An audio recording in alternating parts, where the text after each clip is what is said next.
Assalamualaikum warahmatullahi wabarakatuh. Alhamdulillah rabbil alamin wassalatu wassalamu ala asyrafil anbiya'il mursalin sayyidina Muhammad wa ala alihi washabbihi ma'in. Rabbi shrah li sadri wa yassir li amri wa hlul 'uqdatam min lisani yafqahu qawli. Amma ba'du. Kita sambung balik kitab kita ni, Fiqh Sunnah lil Imam Syafi'i ataupun kitab asal dia At-Tadhhib fi Adillati Matan Qajah wa Taqrib. Rikasan dalil-dalil, pembawaan dalil-dalil lah tentang hujah-hujah Al-Quran dan Sunnah tentang Matan Qajah wa Taqrib dah oleh Abu Syuja'. Matan Qajah wa Taqrib ni Abu Syuja', yang bagi dalil itu hujah-hujah tu Syekh Mustafa di Al-Bugha. Jadi kita masuk bab taharah dah, banyak perkara dah, sampai ke 13 perkara dah. Hari ni kita nak masuk bab yang ke-14. Bab yang ke-14 dalam bab taharah ni, bab bersuci. Okey, iaitu sunat-sunat mandi dah, sunat-sunat mandi. Sunat-sunat mandi tu ada 6 perkara. 6 perkara sunat mandi. Mandi wajib kita tu mandi wajib, tapi ada perkara sunat. Mandi junub ada perkara sunat. Ada orang bincang junub ke mandi wajib ke mandi apa benda tu istilah ya dah. Yang penting ni kita tahu sebab apa kita mandi. Niat-niat ni sebab apa kita mandi. Sebab haid, sebab junub, sebab apa tu kita tahulah sebab-sebab dia dah. Dah istilah tu tak penting manalah, dia biar kita tahu dah. Okey, sunat mandi ni ada 6 perkara. Pertama, baca basmalah. Macam ambil air semayang, wuduk juga. Kita mandi tu sunat kita baca bismillah. Sebuah hadis berbunyi, kullu amrin dzibalin la yubda'u fihi bi bismillah ar-rahmanir rahim fa huwa aqta'. Setiap urusan yang memiliki nilai kebaikan namun tidak didahului dengan membaca bismillahirrahmanirrahim, maka ia akan terputus. Fa huwa aqta'. Kitab Kashful Khafa 19 depan. Kita tahu lah. Sekalanya ditebuk kitab hadis ni Kashful Khafa ni, bukan kitab hadis ni. Tak apalah. Bismillah. Okey, bismillahirrahmanirrahim asal hadis ni. Tak apalah, yang penting kita baca bismillah. Nak sama bismillahirrahmanirrahim, bismillah saja pun tak kisah dah. Kita baca bismillah setiap perbuatan baik kita lah. Nak makan baca bismillah. Nak belajar baca bismillah. Nak menulis baca bismillah. Nak start jalan kaki main masjid baca bismillah. Dia setiap benda-benda baik kita buat ni baca bismillah. Masuk tandah pun baca bismillah. Sebelum masuk tandah, sebelum baca doa lain tu baca bismillah dulu dah. Sebabnya setiap perkara kebaikan ni, benda-benda yang baik kita baca bismillah. Nak pecat pakaian baca bismillah. Dia kena banyak perkara, semua perkara kita harus mulakan dengan bismillah. Kalau tak mula bismillah, terputus kebaikan. Baca bismillah, dengan nama Allah kita buat suatu perbuatan. Terputus artinya tidak memiliki berkat, tak ada berkat. Kalau kita tak mula bismillah, takut tak boleh berkat dah. Setiap baik kita nak tulis, nak jawab periksa baca bismillah, nak tulis nota baca bismillah, mula kelas baca bismillah. Okey, termasuklah mandi ya. Okey, yang kedua, wuduk sebelum mandi. Mandi wajib, tapi kita sunat wuduk dulu sebelum kita mandi dah. Lepas tu tak sekisahlah kita basuh mandi tersentuh balik kemaluan ke apa. Kalau tak sentuh tak apalah, kalau sentuh kan ambil semula ke, ataupun ke kita lah, kalau kita rata pula air tak perlu juga. Rata semula air tu tak apa dah. Sebabnya ia sunat. Kita buatlah sunat pasal Nabi buat. Jangan nak fikir lepas ni takut terbatas mula, terkentuk ke, tersentuh kemaluan ke, tergapa. Tak usah bincang lah. Ambil air semayang dulu baru kita mandi wajib dah. Mandi sunat boleh. Kalau kita nak terutama mandi pagi Jumaat lah. Sunat mandi Jumaat. Hal ini berdasarkan hadis Aisyah radhiyallahu anha yang terdahulu. Sunat ada dah kita bincang sebelum ni. Sunat ambil wuduk dah, hadis. Ada hadis sebelum ni kita baca, Nabi ambil semayang dulu lah sebelum. sebelum itulah, sebelum mandi dia. Okey, seterusnya. Yang ketiga sunat dalam mandi ni, menggosok-gosok anggota tubuh badan dengan tangan untuk membersihkannya. Kita semaya sunat pun, kita wuduk, ambil wuduk pun kita sunat gosok dah. Termasuklah kita mandi ni, mandi wajib ke mandi sunat ke mandi berbentuk ibadah ni, untuk suci tubuh kita kerana Allah Taala, untuk ibadah ni. Nah, jadi kita sunat gosok dah. Gosok, bukan sekadar lalai kita gosok-gosok. Lebih sunat lah, lebih afdal, lebih sunat. Ini untuk menghindari perbezaan pendapat dengan ulama yang mewajibkannya, itu para ulama mazhab Maliki. Mazhab Maliki ni air semaya wajib gosok. Nah, wajib gosok. Kep lalu gitu saja gosok. Mazhab Maliki dah. Kita pun untuk berhati-hati kita gosok dah. Begitu juga sapu kepala dah. Ada mazhab seluruh kepala. Jadi kita berhati-hati, kita sapu dah seluruh kepala dah. Wajibnya. Walaupun mazhab Syafi'i ni asal je sunatnya, seluruh kepala kita berhati-hati dah. Berhati-hati tu tak apa, berhati-hati waswah tu tak boleh. Nah, ketuk ke tidak, ke ketuk. Kira ambil yang payah. Dah, kena air kecil tidak, kena air kecil. Itu jadi waswah. Itu tak boleh. Tapi kalau kita ambil khilaf mazhab tu, kita ambil yang selamat, itu bukan tak apa, itu bukan waswah, itu berhati-hati sungguh dah. Okey, yang keempat, berkesinambungan terus-menerus lah, mualaf, berterusan, seperti halnya wudu. Sementara mazhab Maliki berpandangan bahawa hal tersebut wajib. Jangan kita basuh tubuh sebahagian, tinggal ke tangan kaki, pergi tempat lain dah. Kita mandi dulu dah, mandi wajib asrama dah. Tu pemagi jalan kaki, basuh kaki sini kau basuh. Nah, tak boleh. Mualaf tu sunat mengikut mazhab kita. Mazhab Maliki kata wajib. Jangan sempat, jangan kering lah. Nah, yang kelima, mendahulukan membasuh bahagian yang kanan daripada kiri. Basuh kanan dulu. Mandi tu dia nak gosok alik kanan dulu dah. Basuh alik kanan dulu.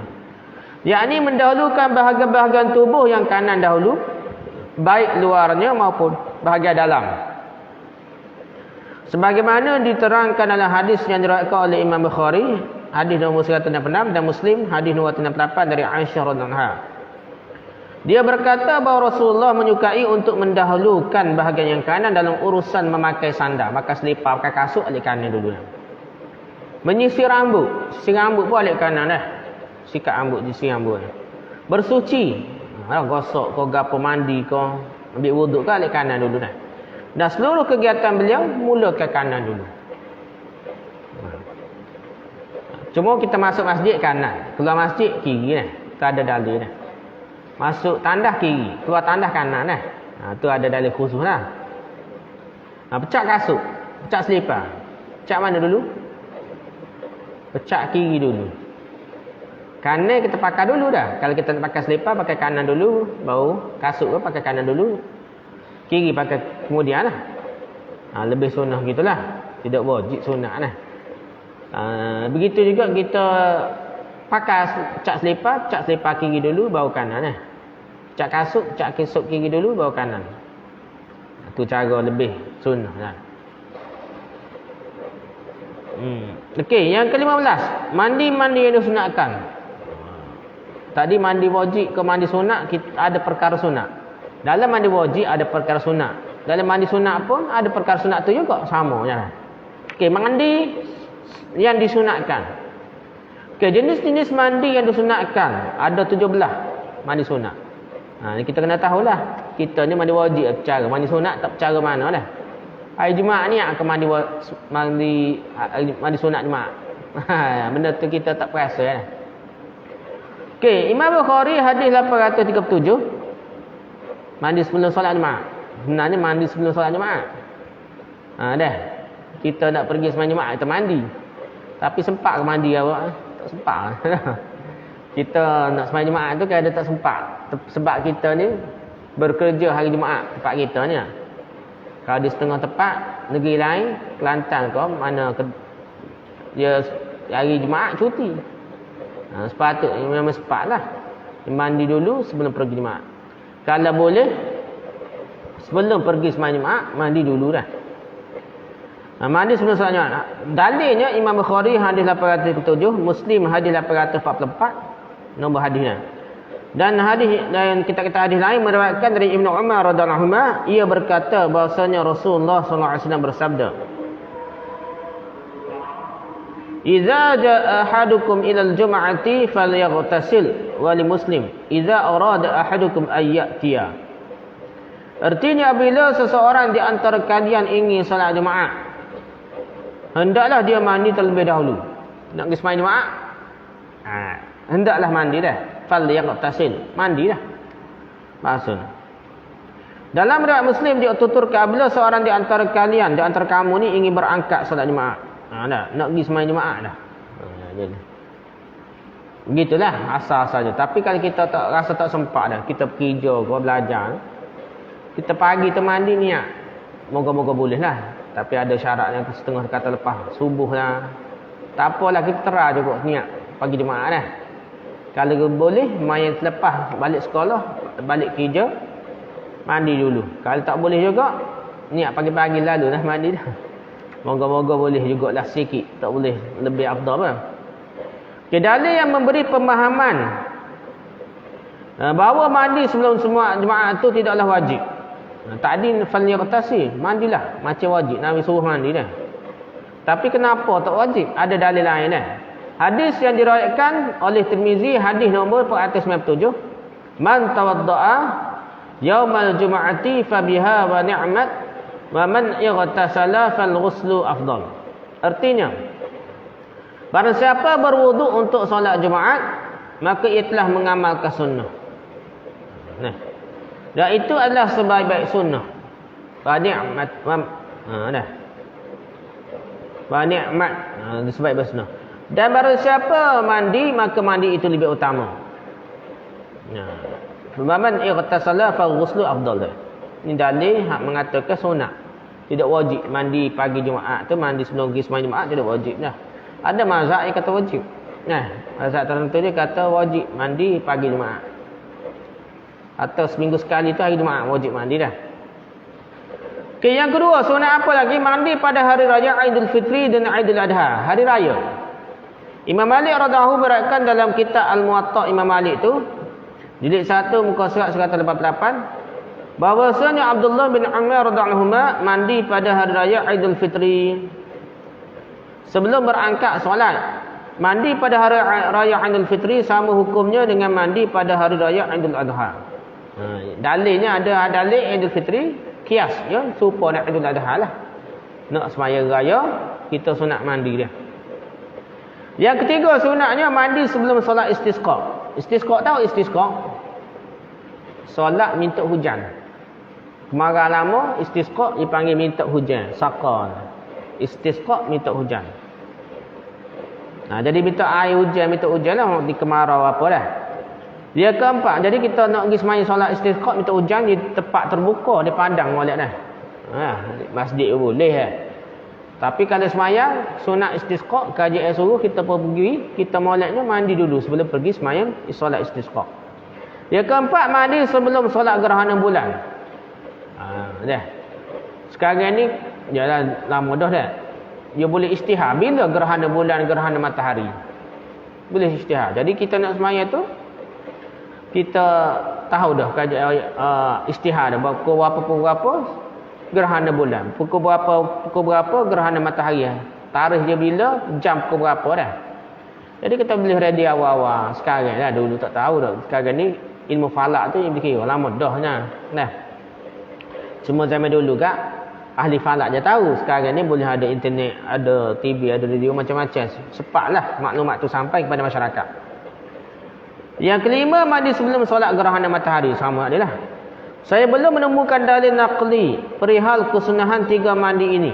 Dalil ni istisqa, gerhana bulan, gerhana matahari, dalil sikit hadis ni tak jumpa. Tok Guru ni kata dah.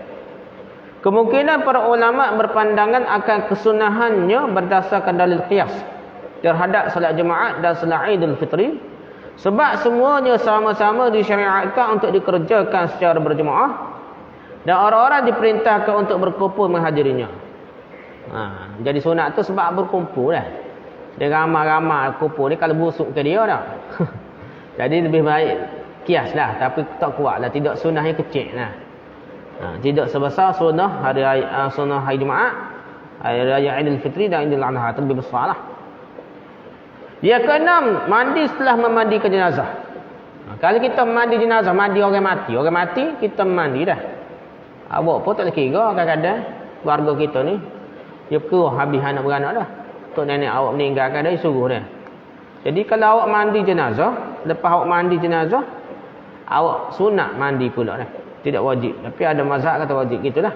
Sebab apa? Abu Hurairah radhiyallahu anhu berkata bahawa Rasulullah sallallahu alaihi wasallam bersabda, "Man ghassala mayyitan falyaghtasil wa man hamalahu falyatawadda." Artinya barang siapa selesai memandikan jenazah, ghassala mayyitan. Kita mandi jenazah sudah, falyatasil, hendaklah mandi. Mandi dah. Lepas mandi jenazah, mandi cepat-cepat. Nak sembahyang jenazah pula lah. Jangan kita anak cucu. Tok kita mati, anak beranak kita mati, ahli keluarga kita suruh kita mandi jenazah. Kita pun mandi tolong-tolong lah. Nah, mesti ada tu hak jo ngajarnya orang kerja dia nah. Memang kerja dia mandi mayat, tapi kita dia tolong-tolong nah. Kita pun kena mandilah. Lepas mandi jenazah, cepat-cepat mandi supaya kita sempat solat jenazah. Jangan anak cucu tak sembahyang jenazah kepada tok nenek dia dan keluarga dia. Pasal lebih afdalnya kita sembahyang ni. Kita sendiri, keluarga kita lebih khusyuk, lebih ikhlas kita berdoa kepada semati ya. Barang siapa selesai memandikan jenazah, hendaklah ia mandi. Wa man hamalahu, dan barang siapa ikut menghantarnya ke kubur, hamal, bawa jenazah ke kubur, falyatawadda, hendaklah dia berwuduk. Dah. Lepas kita bawa jenazah sampai kubur, ambil wuduk dah. Dah. Tidak wajib, tapi kita molek ni kita buat sunnah. Hadis riwayat khamsah selain Bukhari Muslim lah. Dan dihasankan oleh Tirmizi nombor 993. Banyaklah kita hadis kita lah. Perintah Nabi sallallahu alaihi wasallam di atas tidak bererti wajib. Tidak wajib kita mandi selepas jenazah ataupun lepas akad bawa si mati ni jenazah ke kubur, tidak wajib. Berdasarkan hadis lain diriwayatkan oleh Hakim bilik 1 muka 336, laisa alaikum fi ghusli mayyitikum ghuslun idza ghassaltumuhu. Artinya kalian tidaklah diwajibkan mandi setelah memandikan jenazah. Ada hadis riwayat Hakim kata tak wajib dah. Sekadar sunat saja dah. Kita mandi jenazah tu, lepas kita mandi si mati, si mayat jenazah, mandi mayat. Kita mandi tu sunat, tidak wajib. Tapi sunat besarlah. Nabi suruh dah. Yang ketujuh, sunat mandi apa lagi? Mandinya orang kafir yang baru masuk Islam. Siapa-siapa baru masuk Islam, dia molek mandi dah. Kalau kita ada kenal ataupun ada memasukkan seseorang itu ke dalam Islam, suruh dia mandi dah. Lepas masuk Islam, mandi. Imam Abu Daud hadis 305 dan Tirmizi hadis 205 meriwayatkan dari Qais bin Asim. Ia berkata, aku menemui Rasulullah SAW untuk memeluk Islam. Maka baginda menyuruhku supaya mandi dengan air dan daun sidr bidara. Setelah menyebutkan hadis ini, Tirmizi menambahkan hendaklah para ulama jika menjumpai orang yang baru memeluk Islam, mereka menyuruhnya mandi dan membersihkan pakaiannya. Suruh mandi dah. Mandi di sini tidaklah wajib, kerana Rasulullah SAW tidak memerintahkan semua orang yang baru masuk Islam, memeluk Islam untuk mandi. Nabi perintahkan orang tertentu saja. Jadi tidak wajib lah. Sunat untuk mandi mandi baru masuk Islam. Tapi ada kata wajib. Secara umum kita kata sunat lah. Yang ke-8, tapi mandi sekali dia ni sekali dengan mandi dia sekali dengan mandi junub lah. Dia baru masuk Islam, mandi junub pun tidak. Jadi boleh jadi waktu dia wajib lah sekali serentak. Boleh sembahyang selalu dah. Begitulah. Yang ke-8, mandi setelah sembuh dari penyakit gila. Penyakit tak khabar gila dah. Sedar-sedar ataupun mabuk gila lah. Sunat lah kita mandi setelah penyakit gila ni. Yang ke-9, mandi setelah sedar dari pengsan. Pengsan dan gila ni hampir sama lah tak? Apa dalilnya? Imam Bukhari hadis 555 dan Muslim hadis sahih Muslim hadis nombor 414 meriwayatkan dari Aisyah radhiyallahu anha yang berkata, Suatu ketika saat Rasulullah SAW sakit, baginda bertanya, apakah orang-orang telah solat? Nabi sakit masa tu dah. Adakah orang yang solat dah? Oh semaya dah. Nabi pengsan, mandi dah. Kami menjawab, belum ya Rasulullah, mereka menantimu. Baginda melanjutkan, tuangkanlah untukku air dalam bekas. Maka kami pun melaksanakan perintahnya dan baginda mandi. Setelah itu baginda berusaha untuk bangkit, namun jatuh pengsan kembali. Setelah berapa waktu baginda sedar. Nah. Jadi pengsan gila ke apa tak sedarkan ni, pengsan ni sunat dah. Tak wajib dah. Ulama bahasa tidak wajib hadis ni dah.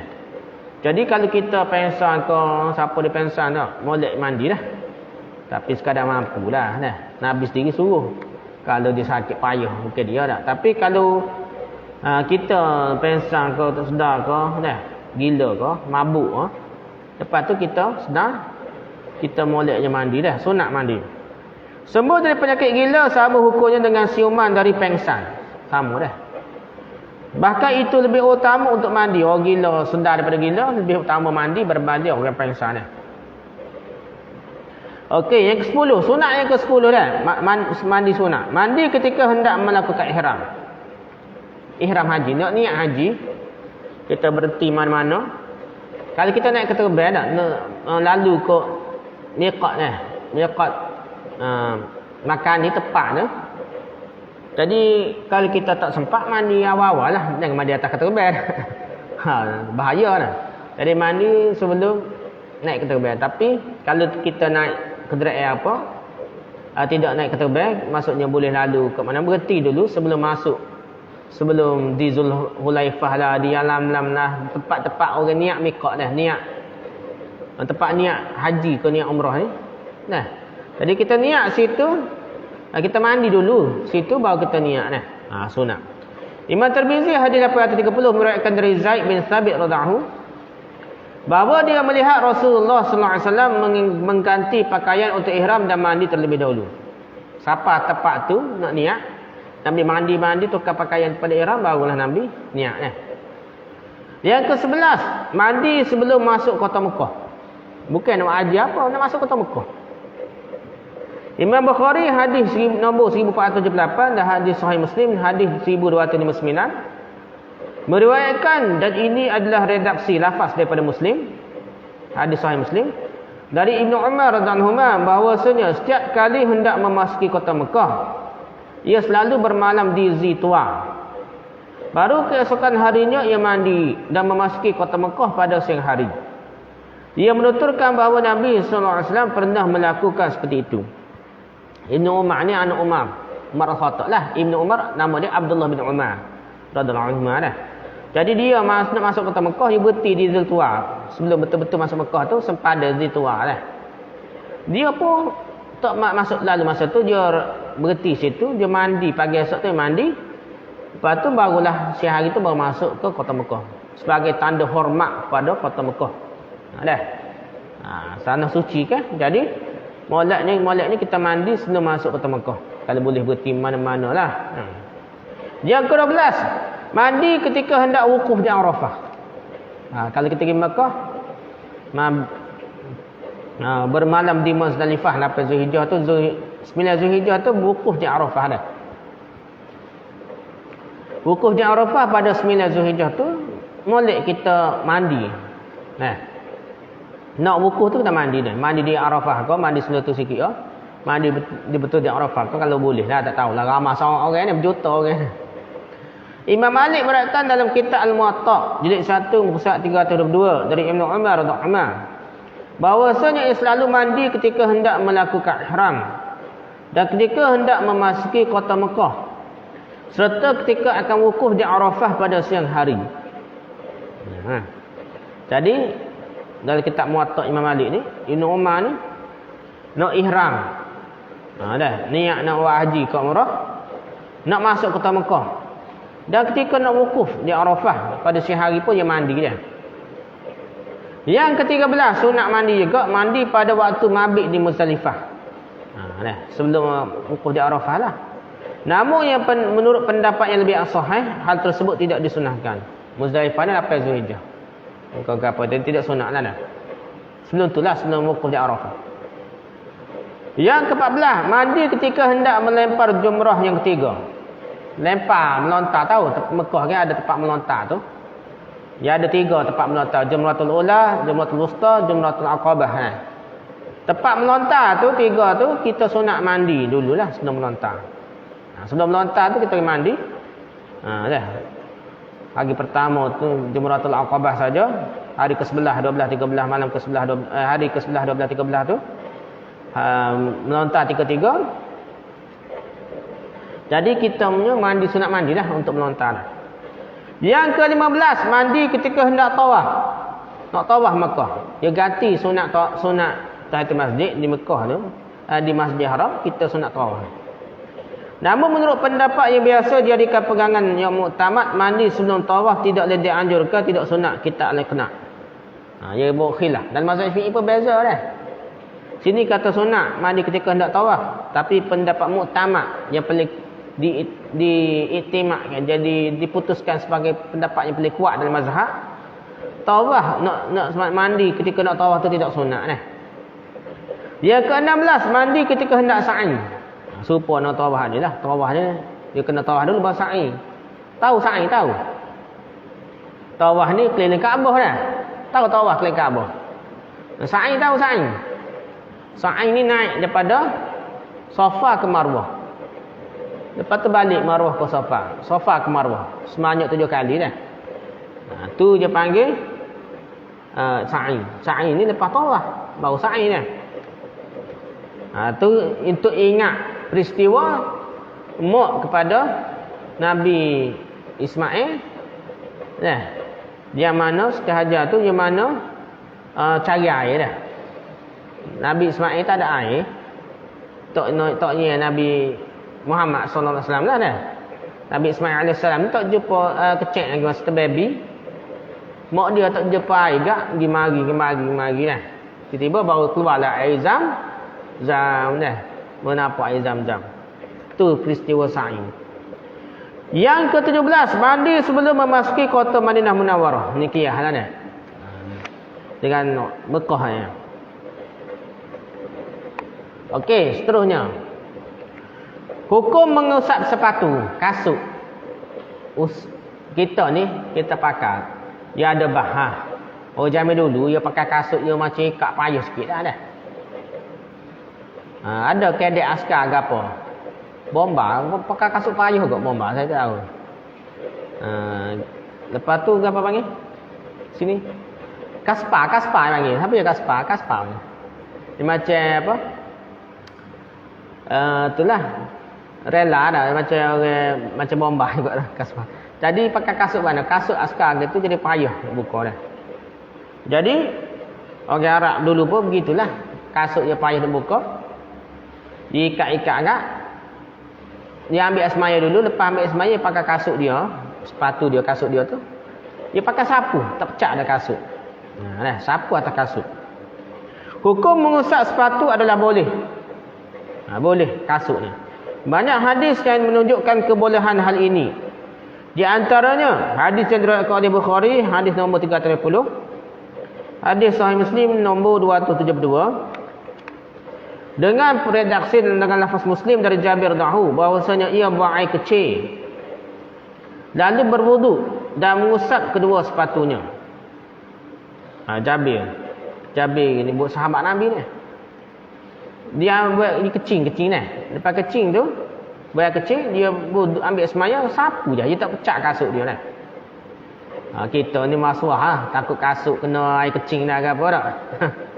Ada orang yang bertanya, kenapa engkau melakukan itu? Kenapa sapu atas kasut saja? Sapu je, dia tak basuh kaki ke, tak pecah kasut ke, sapu atas kasut saja. Kenapa?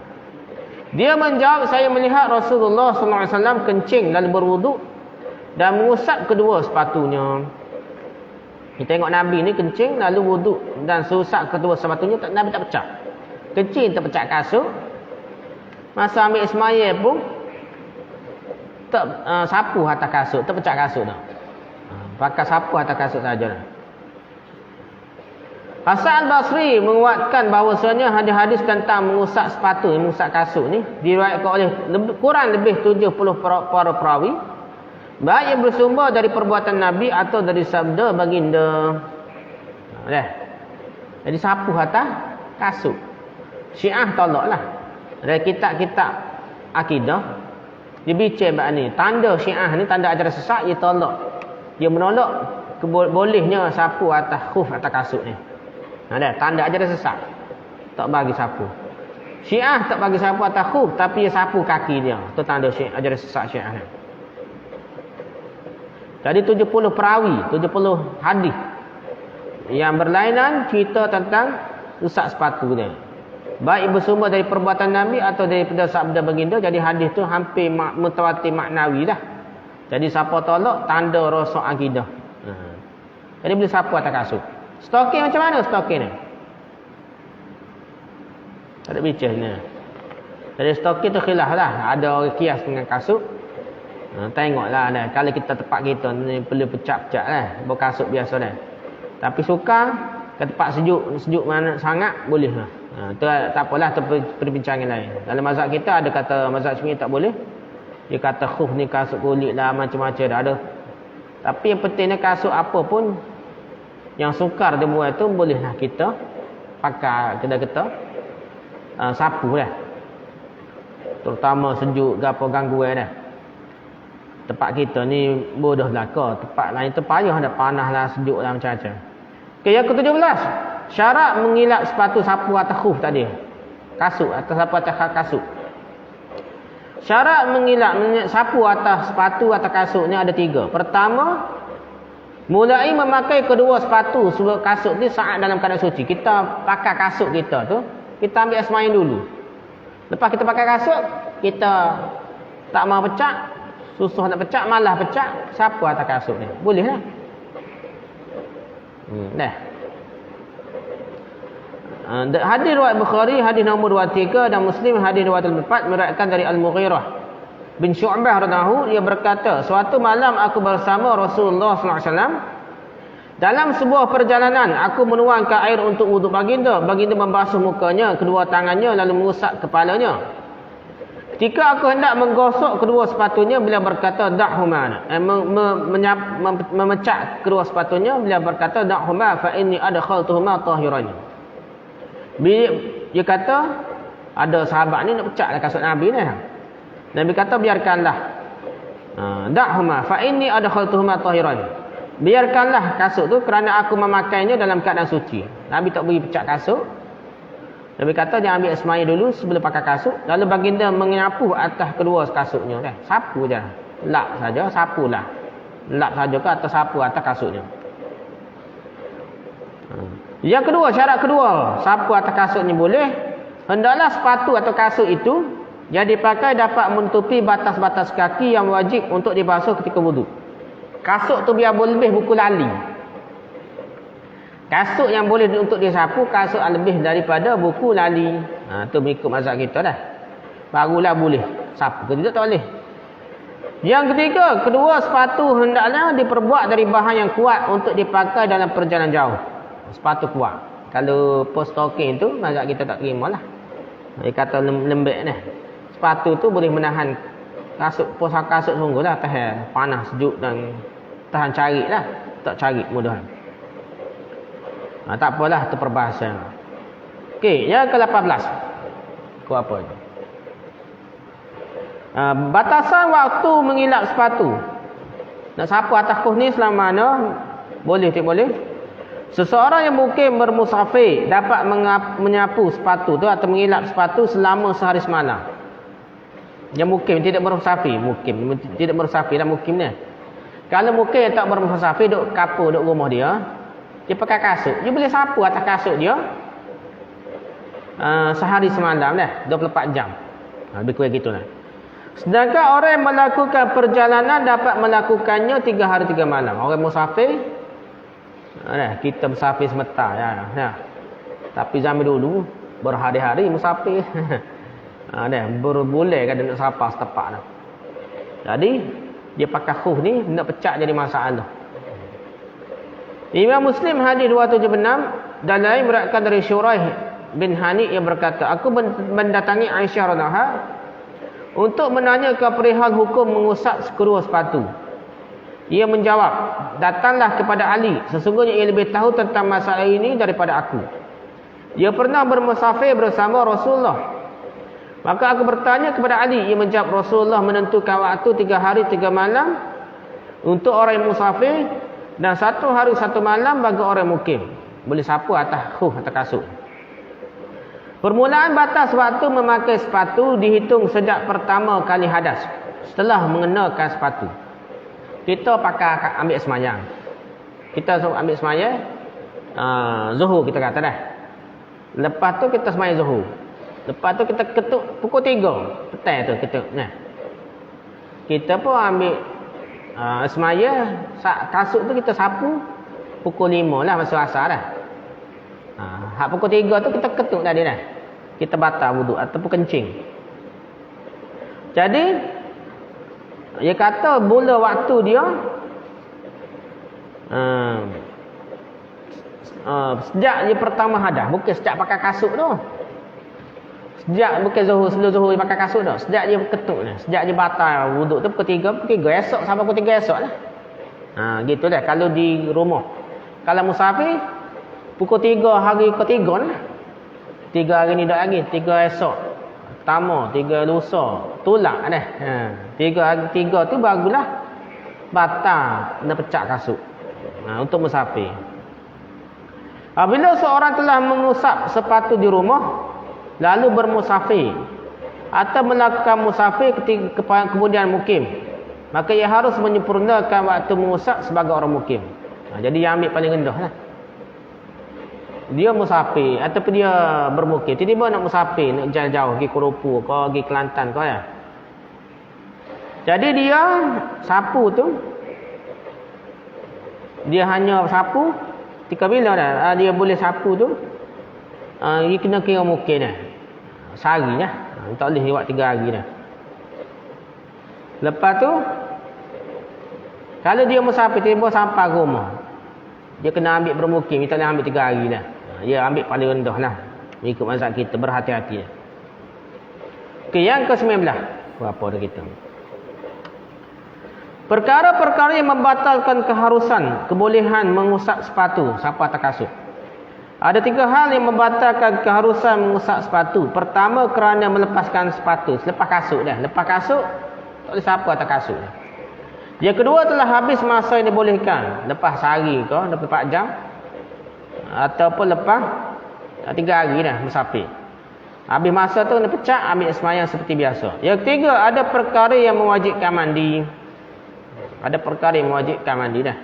Kalau wajib mandi, kasut kena pecah, kena mandi, habis seluruh tubuh termasuk kaki dah. Dia tak boleh nak sapu. Mandi wajib sapu kasut kaki, tak boleh. Okey, dalilnya hadis riwayat Tirmizi hadis nombor 96, Nasa'i hadis jilid 1 muka 3. Dan ini adalah lafaz hadis Nasa'i meriwayatkan dari Sufyan bin Asar radhiyallahu. Ia berkata Rasulullah sallallahu alaihi wasallam memerintahkan bila kami melakukan perjalanan hendaknya kami mengusap sepatu dan tidak melepaskannya selama 3 hari meskipun buang air kecil, tidur kecuali dari janabah hadas besar. Jadi hendaknya kami usap sepatu dan tidak melepaskannya selama 3 hari. Walaupun air kecil dah, tidur kecuali hadas besar saja dah. Hadas besar kena mandi seluruh. Okey, sebenarnya kasut kita ni boleh tidak sapu. Sebenarnya kita tak masalah mana dah. Cuma tempat-tempat sejuk.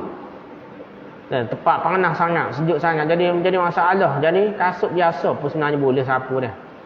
Walaupun tidak siapa buku tadi pasal pakai stocking lebih kurang kasut dah. Atau siapa atas stocking tak apa dah. Yang pentingnya benda ni tempatnya suka kita mudahkan, tempatnya mudah kita ambil payah sikitlah, jangan mudah pula. Tempat kita mudah basuh kaki dah. Okey, yang ke-20 tayamum.